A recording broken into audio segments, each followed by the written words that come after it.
The Old Testament reading is Isaiah chapter 35, beginning with the first verse.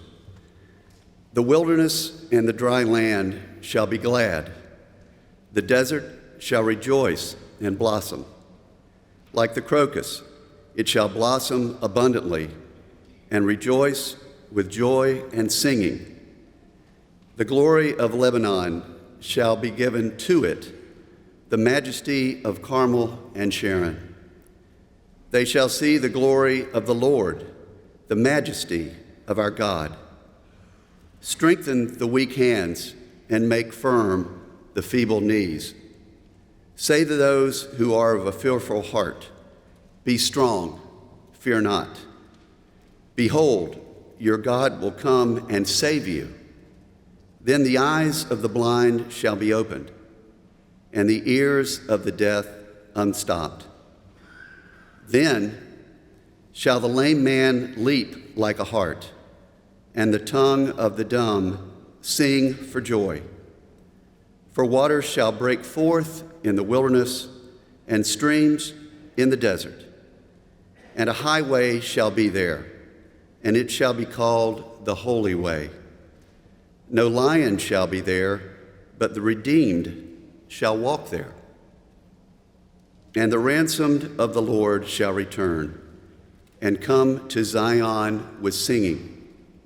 Everlasting joy shall be upon their heads, and shall obtain joy and gladness. And sorrow and sighing shall flee away. This is the word of God for the people of God.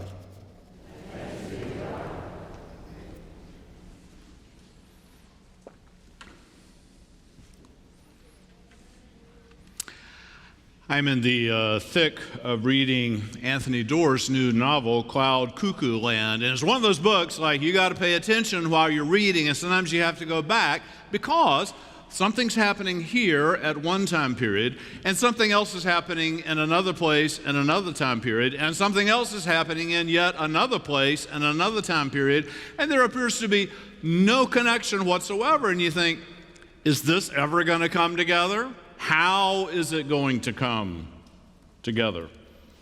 This may actually be what you wonder in your life, right? This happens, that happens, the other thing happens. Is it all going to come together? How is it going to come together? The Israelites wondered this back in Bible times, perhaps no more profoundly than when they were in Babylonian exile. The Babylonians had crushed the holy city of Jerusalem. They were forced to live 1,700 miles away, under house arrest in a strange place where they were oppressed.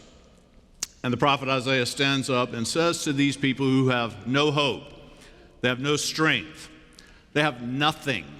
He says to them, God will make a highway in the desert. God will make a highway in the desert. They're envisioning, could it be that we could go home from such a place, 1,700 miles? God will create a highway in the desert. It will be called the Holy Way. The Holy Way. You'd like to go on a holy way, wouldn't you? If you could find one. So people hike the Camino over in Spain, Portugal, France, ancient sacred pilgrimage route. England has one, St. Cuthbert's Way. If you come with me to Jerusalem, we will walk down the Via Dolorosa, the way of sorrows, the road that Jesus would have taken between when he was condemned by Pontius Pilate and has to carry his cross all the way to Calvary. Maybe you have your own sacred roads. Last Sunday, I issued a little bit of an apology for repeating stories from my childhood when I would go to visit my grandparents who lived in Oakborough. If you don't know Oakborough, you head east out of Charlotte till you get to Frog Pond, you hang a left, you bear a left at Big Lick, and then you're in Oakborough. And some of you were so kind as to reach out to say, James, we don't get tired of your stories. I guess those who were tired just didn't say anything, which is fine. For me, that's a sacred road, even though I don't have any relatives who live there anymore. They've died or they've moved away, but still going there. It takes me somewhere. I find myself like a child going again full of expectation to this place where there was so much love, so much wonder, so much hope. a holy way. I also recently finished reading Amor Towl's new novel, The Lincoln Highway, which, spoiler alert, they're going to take the Lincoln Highway, America's first transcontinental road, to San Francisco. They wind up in New York, which is kind of the opposite of San Francisco. The funniest line in the book, I think, comes from a guy named Duchess, who says the following, comparing big cities to small towns. He says, living in a big city, rushing around amid all that hammering and clamoring, the events of life can begin to seem random. But in a small town, when a piano falls out of a window and lands on somebody's head, there's a good chance you'll know why he deserved it. I love that line. If a piano falls on somebody's head in a small town, you go, oh, I know why he deserved that. This is not God's holy way. Although people will attach holy talk to saying that such God causes such things, God causes pianos to fall on people's heads. You hear this all the time. God's in control, everything happens for a reason. Friends, this is a lie. Just because it sounds spiritual doesn't make it true. God's holy way is not God afflicting us with harm. God doesn't sow cancer cells in your loved one's body. God doesn't cause car accidents. God does not cause child abuse or all of these things that afflict us and confuse us, make it hard to imagine how our lives and the world might actually come together. When I wonder if Cloud Cuckoo Land, Anthony Doerr's new novel, will it ever come together, I believe that it will. And the reason is I trust the author, Anthony Doerr. I've read a couple of other books by him, and he's done the same thing before. One of my favorite previous novel he wrote is called All the Light We Cannot See, which is one of the most magnificent novels I have ever read. And then the same thing happens, there's these disparate things that are going on, but then it all comes together in the end, and there's a marvelous ending. In All the Light That We Cannot See, Anthony Doerr pictures a man who lives in Paris. His name is Daniel. He has a daughter she's very young. Her name is Marie-Laure, and Marie-Laure has some eye condition where at a very early age she's developing severe cataracts, and he knows that by the time she is 7 years old, she will be totally blind. So he tries to think what to do. There's no medical solution. So what he does, as they live in Paris, is he builds a model in their living room, first of their neighborhood and then of the entire city of Paris, in great detail, where there's a park bench, where there's a curb, and all of this is here. And then Marie-Laure, she can feel her way through the model, and then she knows how to find her way around Paris, even though as a child, she's totally blind. Late in the book, a great uncle comes to her and says, let's go to Paris. I've never been there before. You can show me around. I love that. I'll get a totally blind child to show me around Paris. She knows the way because of the model. How do we find our way around in this world? We're not sure how it will all come together. The church has a formula for this, and it sounds corny, but it is actually a good model so you can find your way around. We come into this place. We worship. We mark time in a different way from the world. The world says, this is the last month of the year, but we say, no, this is just the beginning of the year. We light candles, we kneel, we say prayers, we sing songs. We go out and we serve those who are vulnerable in our community. It's how we find our way around in the world. It's how we learn to trust the author. We need to learn to trust the author because it is hard to find our way around, and there's a lot of sorrow out there, isn't there? Lisa and I have been watching this Get Back, this Peter Jackson, who did the Lord of the Rings movies. He got all this footage of the Beatles during their final recording sessions, and it's amazing to watch the Beatles, like they're splintering apart, and even as they are splintering apart, they're making absolutely magnificent music. Now, this has touched something deep in me emotionally that I hadn't thought about for a good while. When I was a little boy, to say I loved the Beatles would be a gross understatement. The Beatles were my life. That's kind of pitiful to say, but they really were. And they were my closest friends' lives. When we got together, we listened to the Beatles. We played Beatles music. We read about the Beatles. To this day, those friends, when we talk to each other, we talk about the Beatles. We've got a lot to talk about with this Get Back thing going on. The moment that has eviscerated my soul once again It was something that happened in the year 1970. In my memory of this moment, I was driving down a road in Columbia, South Carolina, where I grew up, Greenwood Road, sort of an empty, barren, winding road. I calculated the years. I was 14 years old when this happened, which does mean that I was driving illegally at age 14 in 1970. I'd heard rumors that the Beatles were breaking up, and I did not believe this. How could the Beatles break up? They were just the greatest guys ever, and I loved them, and they were in my life, and I could not live without the Beatles continuing to make music. I'm driving down Greenwood Road illegally, and I hear the guy on the radio say, "It is official, the Beatles are done. They are breaking up. They are no more." And I hate to tell you, over something that trivial, I pulled over to the side of the road and I put my head down on the steering wheel and I just sobbed. Now, there would be greater losses to come in my life, but at that point, it was such a great loss. And then the announcer said, "And now the Beatles have released what will be their last song." So I sat in the car with the AM radio on, and the song, you probably know this, is called "The Long and Winding Road." And it's a song to make you cry, even if you aren't attached to the Beatles like I was. The lyrics say, "The long and winding road has left a pool of tears, crying for the day. Many times I've been alone. Many times I've cried. Many ways I've tried.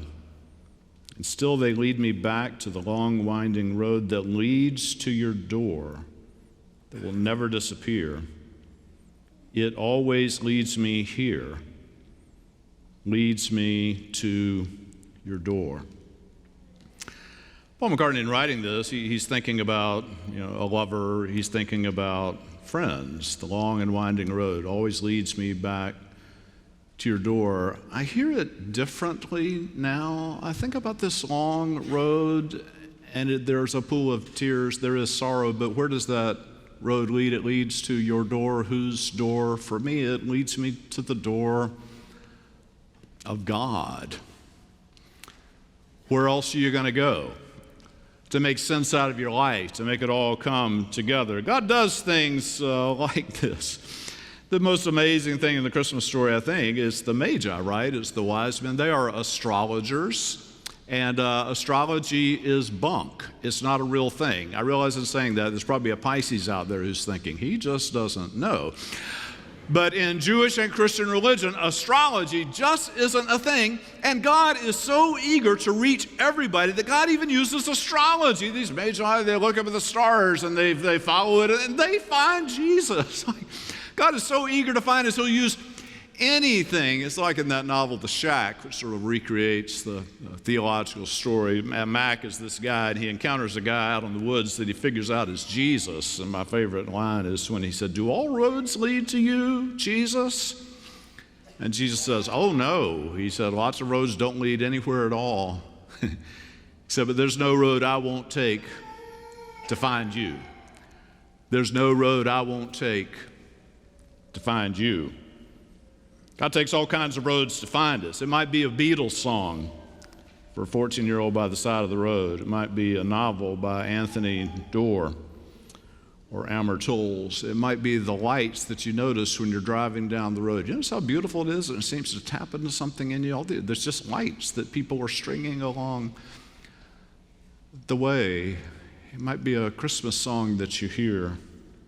All the decorations. Maybe this is one of the ways that God reaches out to us, to those of us who mourn in lonely exile here. Paul McCartney read something somewhere, why he wrote so many sad songs. He said, "I love writing sad songs." He said, "Then you deal with the emotions and you save the money of having to go to the psychiatrist." I love that.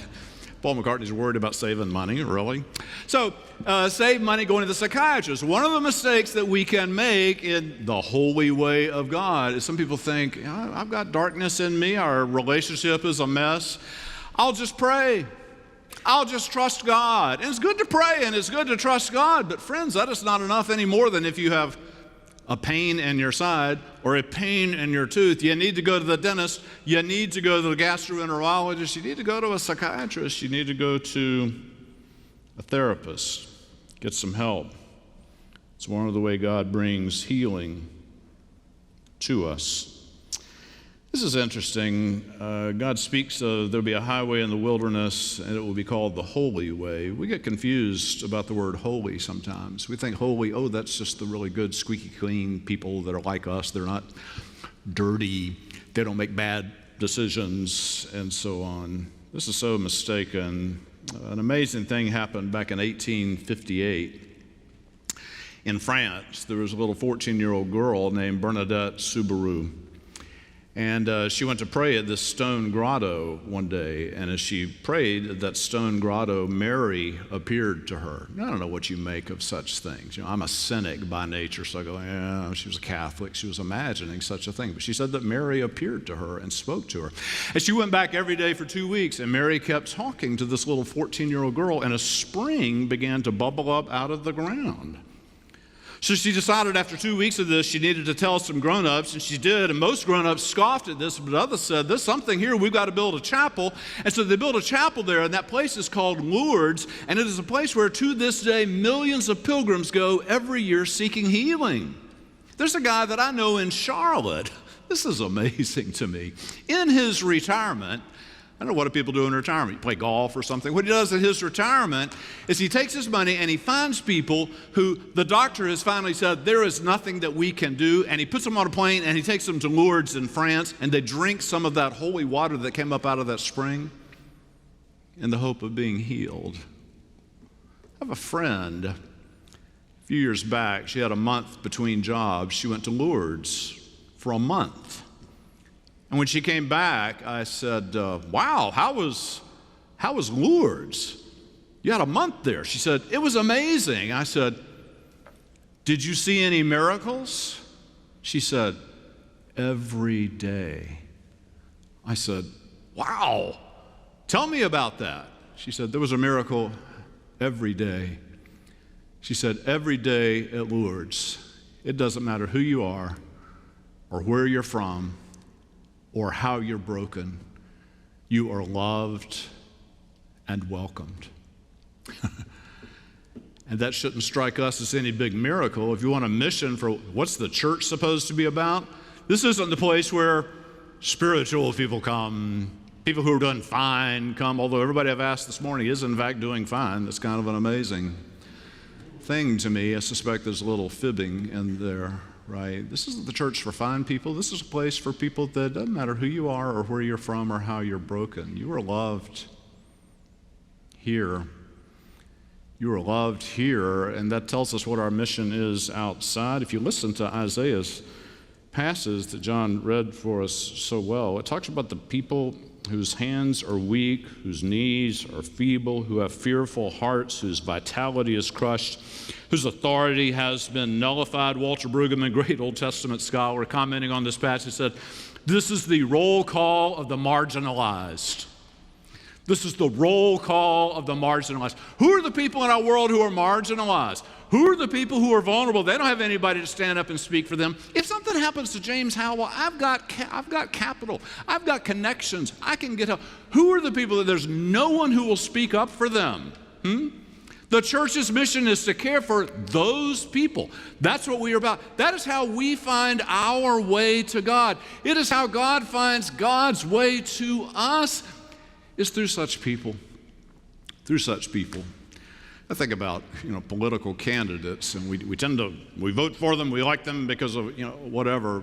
I heard a political candidate the other day making a speech, and he was talking about what do we do for the marginalized? I thought, man, it's going to be hard to get elected on that. Except it's God's way. It's God's holy way. I got a phone call the other night. This is absolutely amazing. Speaking of going to the psychiatrist. My cell phone rang, and I was at home, and there was a man on the other end that I did not know and have never met. He was a psychiatrist, as it turned out. He said he's having really terrible grief this year at Christmas. I suggested our Hope and Consolation service. I said, we do a service. It's Monday night at 6:30, and people come who are grieving. We light candles and so on. He said, I can't get there. I said, are you too busy? He said, no, I live in Arizona. It's a good reason. He had phoned me because his dad was a professor of mine when I was an undergraduate.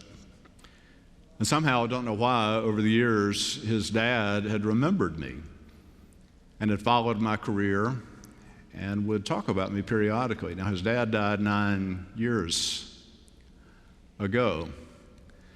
This voice on the other end of the phone said to me, it's heartbreaking, I miss my dad all the time. He said, but it's especially severe right now. And I wanted to talk to you because maybe you have a story about my dad.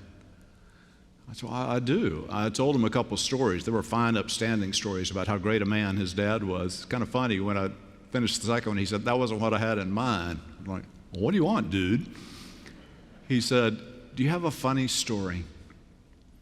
By the grace of God, I had a couple of funny stories. And I told him the things he'd never heard before. He laughed. I laughed. I think he had a few tears. I know I did. You see, what happened there is, this is somebody I've never seen and probably will never see, and he's all the way across the country. But in that moment, someone who's been gone 9 years was very much present. We were present to each other. Invisible signals. How does that work? It comes out of my living room and all the way to his in Arizona, and we have this bond. I'll never forget it. He thanked me for taking his call and telling stories about his dad. I said, no, thank you. You've reminded me of somebody that mattered to me. You've reminded me of funny moments I'd not thought about in so very long. See, these things happen. It's in that novel by Anthony Doerr, the earlier one, All the Light We Cannot See. I think this is what the book really is about. There's a girl she cannot see, but she can find her way around. In the course of the book, she becomes very close friends with a boy who lives in Germany. And this is during World War II, when the French and Germans were trying to kill one another.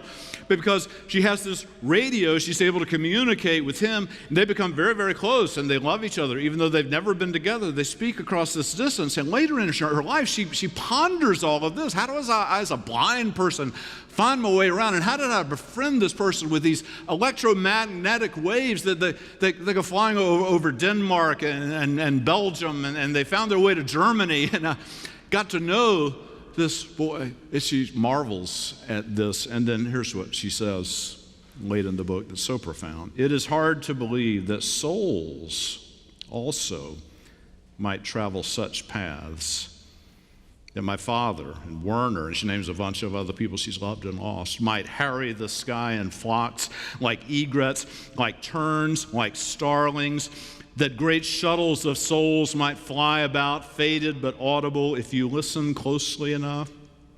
They flow above the chimneys, ride the sidewalks, slip through your jacket and shirt and lungs and pass through you. The air, a library and record of a life lived, sentences spoken, love shared, words still reverberating. On Christmas Eve, we will come here and we will sing, O Come All Ye Faithful. My favorite lines in O Come All Ye Faithful are when we sing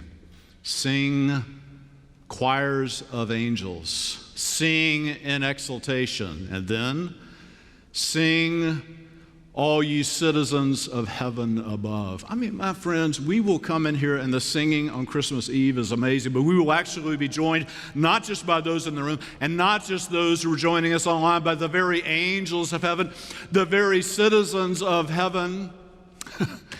As believable as my close relationship now with a psychiatrist in Arizona that I have never met, can it not be that those that we have loved and lost, saints, parents, friends, mentors, so many, that not only on Christmas Eve will they be with us, but they are here now.